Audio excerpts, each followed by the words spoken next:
Hey, what's up, DS3TV? I can see you haven't subscribed to the channel. It's kind of weird. You should subscribe. I mean, you know, we got some good content here.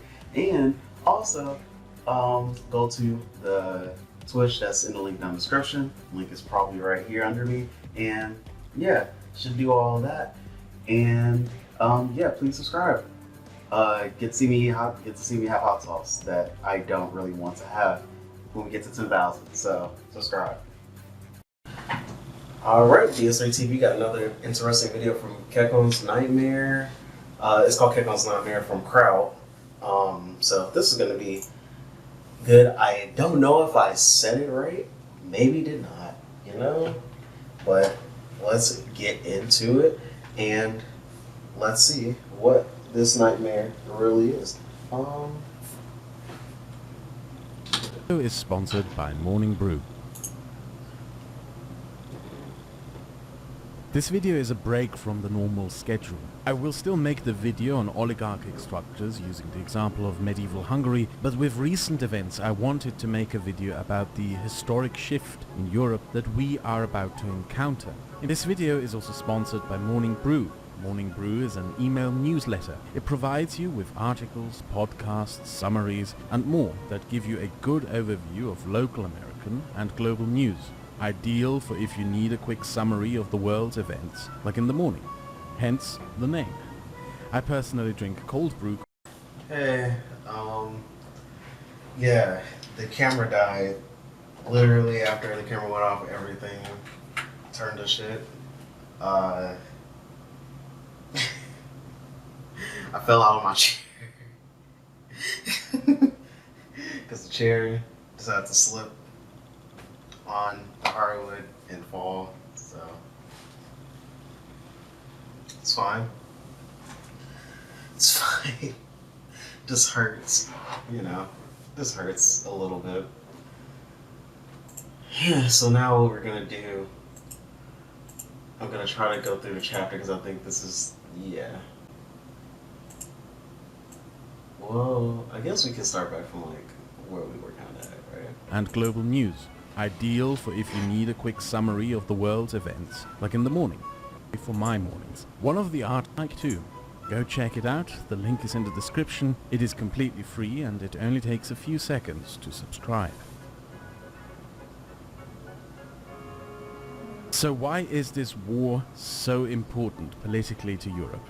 Urho Kekkonen is the short answer. He was an important figure in European politics and basically the main architect behind the modern geopolitical structure and security architecture of Europe.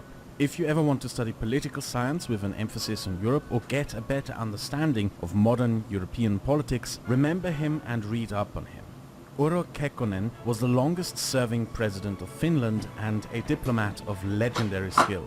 At the height of the Cold War in 1975, Kekkonen hosted a European peace conference in Helsinki. Kekkonen had noticed that at that particular time, every European leader had personal experiences of the Second World War. That the generation who had fought and suffered the Second World War were now ruling their respective countries.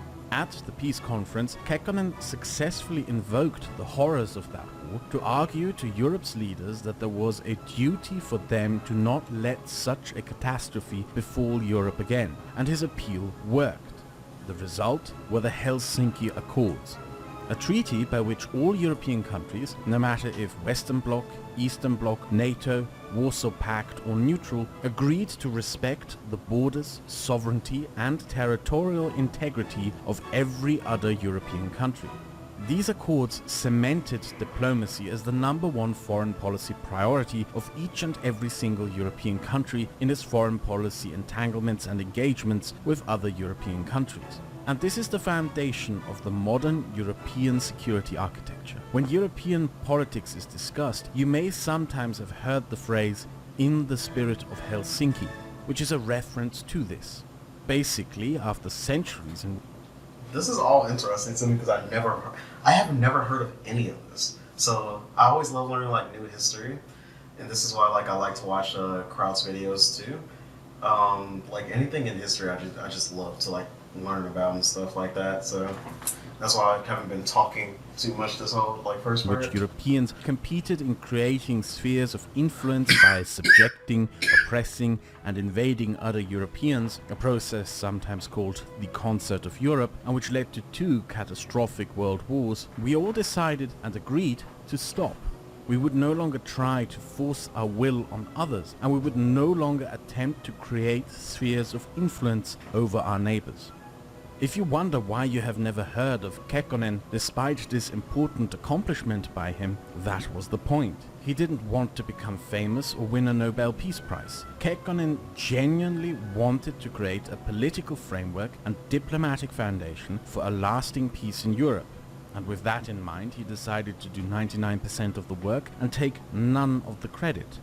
So everyone else could take credit for this peace agreement and thereby make it more likely to last and seem organic. The Helsinki Accords made a European war between nations impossible as long as all European nations abided by its principles. And that all nations of Europe have for almost 50 years. It became a foundation of European politics, and it set standards that European countries applied on themselves but also abroad. A majority of European countries apply the principles of the Helsinki Accords in their foreign policy. It is, for example, a reason why so many European countries oppose the American blockade of Cuba, and why so many European countries refuse to join the 2003 American invasion of Iraq. The Americans, in particular the Republican Party, came to heavily dislike this agreement. Rumsfeld infamously referred to it, disparagingly, as Old Europe when France and Germany refused to join the war in Iraq. But it has also been a legitimate impediment to security in at least one occasion. It is the reason why the Europeans didn't intervene against Serbia to stop the Bosnian genocide until it was too late. Over the decades, this security architecture had a decisive impact on Europe. Well, I mean, like I said, it's kind of like about security, right? Like you don't want, if you don't have to put your nation in a, I would say like a bad situation or like a bad spot, you're not going to. Like, you know, if you don't have to put your like nation in like, I don't know, like, I would say what happens in war, you know, like I would say like financially what happens in war. Literally, you know, stuff goes up, so a lot of people can find themselves without a job and stuff like that. It would make no sense to insert yourself into a war where you wouldn't need to, like, it doesn't make any sense to insert yourself in a war where you're, you know, where it's explicitly outlined for you to just respect the rights of all the other nations. So you're like, okay, I will respect your rights and just let you handle that on your own. I won't even intervene. I don't care. Like, it doesn't have anything to do with what's going on in my country, right? Like, that's how probably they say it, or even next to us, right? It doesn't have anything that's pushing us to do anything about it, per se. Furthered the creation of the European Union. It furthered substantial cooperation in economy, education and culture between European nations, starting in the 1970s. It's kind of like, actually, a good way to talk about it is kind of like how some people do see Russians as complicit, like the Russian people as complicit to what's going on in Ukraine. For the most part, they're not. They might not agree with it, but they can't voice the opinion because you get 15 years in jail for voicing your opinion.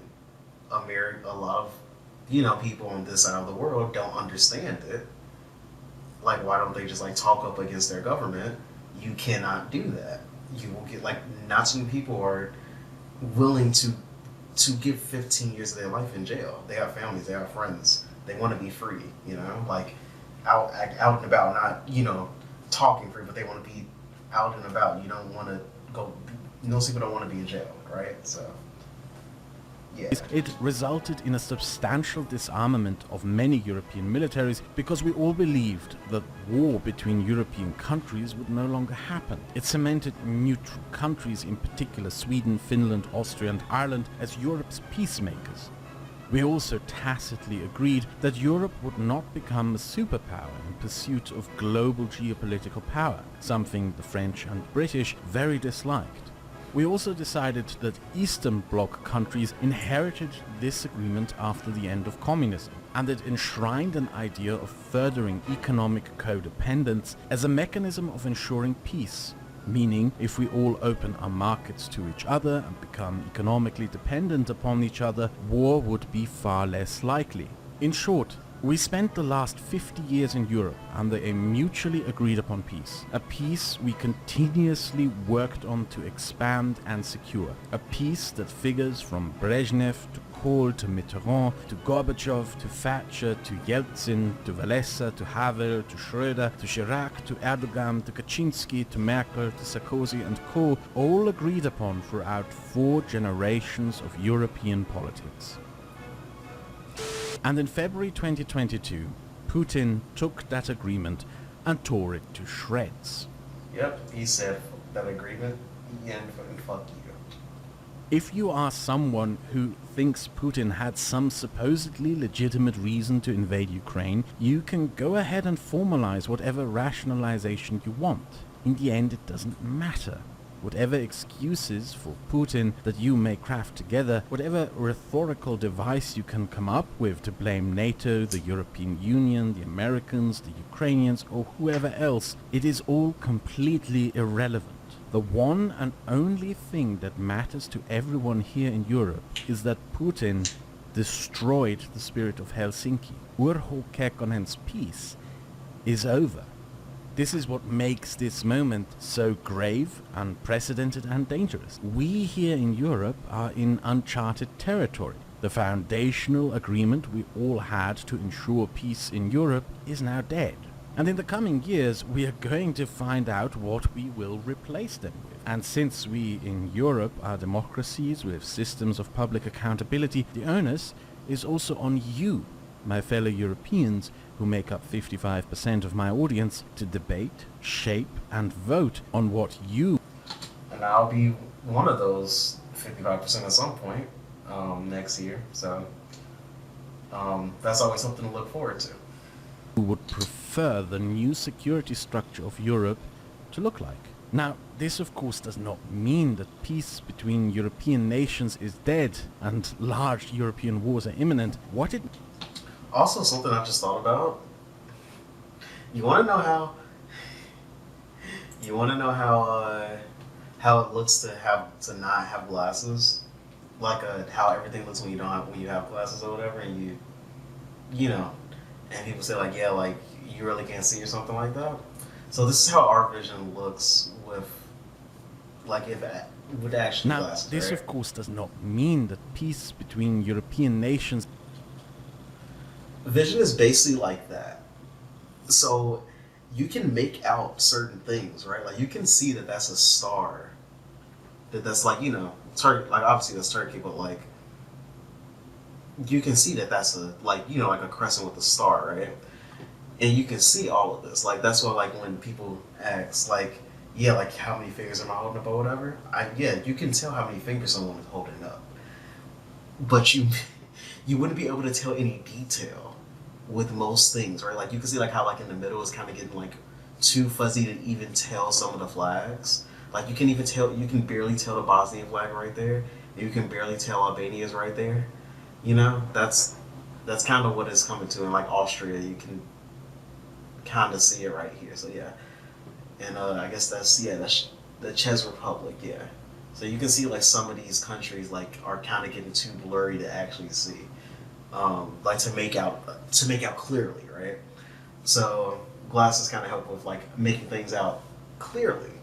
If you didn't know what glasses were for, I just thought to say that because it's not a lot of times that I get to show how blurred vision looks. ...is dead and large European wars are imminent. What it means is that the agreements we had to ensure peace in Europe need to be re-evaluated, renegotiated and newly defined. And those things that we may have once considered to be geopolitical certainties will be called into question. I could have just actually just let him keep going and I would have just showed you this picture, but yeah, that's basically the same thing. and we should be wary and cautious of that. We are already seeing some consequences. Germany is rearming, and I cannot overstate how significant that is. It is a clear break with an 80-year policy Wait, Germany is yeah, I'm about to say they're usually not supposed to, right? Wasn't that like an agreement? commitment of pacifism and demilitarization. Poland expanded its military spending massively. Within the next few years, Poland may have one of the largest and most powerful militaries in Europe. Well, that makes sense because Poland has historically always been firstly invaded by Russia. So, to bump up their defenses, they just want to keep themselves safe. And that makes completely a lot of sense to a lot of, to everybody, I feel like, because, people know what happened in World War II with Poland, so it makes a lot more sense, honestly. We all used to rely on the United States for our defense. With a Europe-wide rearmament, the American military presence in defense of Europe may be obsolete within a decade. Many Americans will initially be happy about this, but it also means that America will lose geostrategic influence in Europe. Britain, which post-Brexit wanted to step away from Europe, is now being bound back into it through the security politics of Europe. Sweden, Finland, Austria and Ireland are openly questioning their neutrality. The neoliberal idea that markets and economic codependency can further democracy and peace is now called into question. The fact that Switzerland is not being neutral in a conflict for the first time since 1840. Well, I mean, when it comes to Switzerland, they always have had a military, and also they rigged all of their mountains to blow basically. If somebody especially during World War II, I think that's when they set up the kind of bombs to blow up the mountains so that way they would nobody can make it in. Ground soldiers could not make it in around Switzerland. That's always been a thing for Switzerland since World War II. So they have always been neutral, but they knew that hey, if somebody wants to walk in, they're never going to be able to because they trained their soldiers really well. 14 is a big indicator of how substantial the impact of recent events are. Europe is for the first time ever united in a foreign policy and security policy commitment, and the result of that may be that Europe could emerge from all of this as a significant military and geopolitical power, which would be somewhat ironic, since Putin's goal with his war was to end America's role as the sole superpower of the world and re-establish Russia as the world's second superpower. That's probably, that actually is really ironic because, you kind of just, it's like you, it's a saying that goes along with that. You knock down one thing, but it's now you have 10 more problems or whatever. You got rid of one problem, but now you have 10 more that just popped up because you knocked down that one. Instead, he may have created a different second power bloc, a rearmed Europe that may act as the world's second democratic geopolitical power. We are still very much in the heat of the moment. There are a lot of people cheering these recent developments. In particular, I have seen many people celebrate that Finland questioned its neutrality and considers NATO membership. And I would like to ask you all to instead take a moment to carefully reflect and consider. Consider what we could risk, consider what we may gain, and consider what we may lose. Sweden, Ireland and Austria have all used their neutrality to play an invaluable role as peacekeepers and peace negotiators. Sweden played a big role in the South African peace agreements that ended apartheid, and is currently one of the most important negotiators in the Israeli-Palestinian peace process. Ireland's peacekeepers have played an important role in places like the Congo.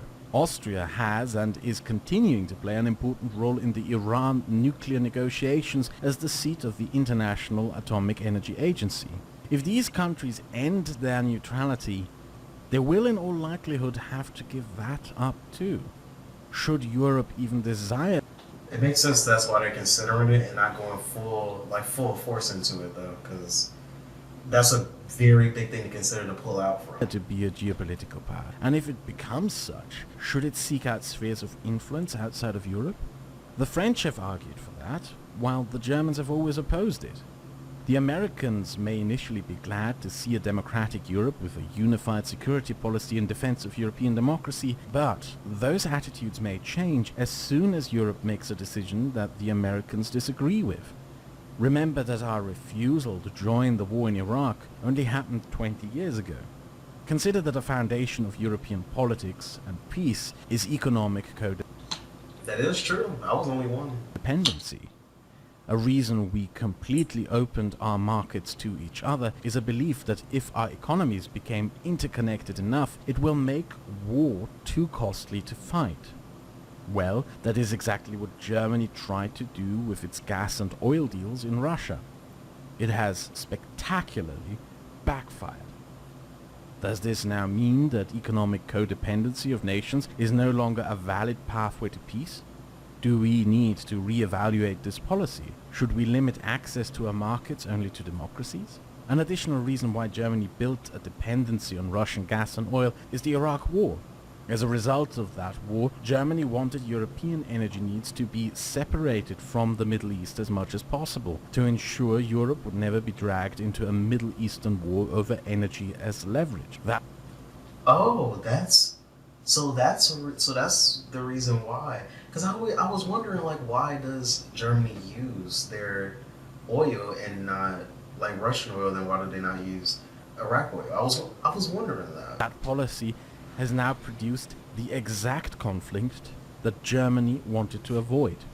The point I'm trying to make here is that the war in Ukraine has shattered the European security architecture, and it has also shattered a considerable amount of what we thought of to be political certainties. But the war in Ukraine will also end one day, and when it ends, we will need a new security architecture for Europe. We need to discuss calmly, dispassionately, and rationally what it should be, because it is not just meant to serve us during war, but predominantly meant to ensure peace. We are going to need a new Kekkonen and a new spirit of Helsinki, a new foundation upon which to build and guarantee lasting peace in Europe. That was interesting. That was really interesting. But yeah, we definitely are going to need that. I definitely agree. Like, we're definitely going to need that. But yeah, we're definitely going to need that, though. Talk to you guys. Yeah, so subscribe to the channel. I want 10K subscribers, and I'll have some hot ones, some of the hot ones, hot sauce. Yeah, talk to you guys in the next video. I'll be streaming tonight. Didn't get the chance to stream yesterday, so I'll stream tonight. Talk to you guys in the next video, and peace.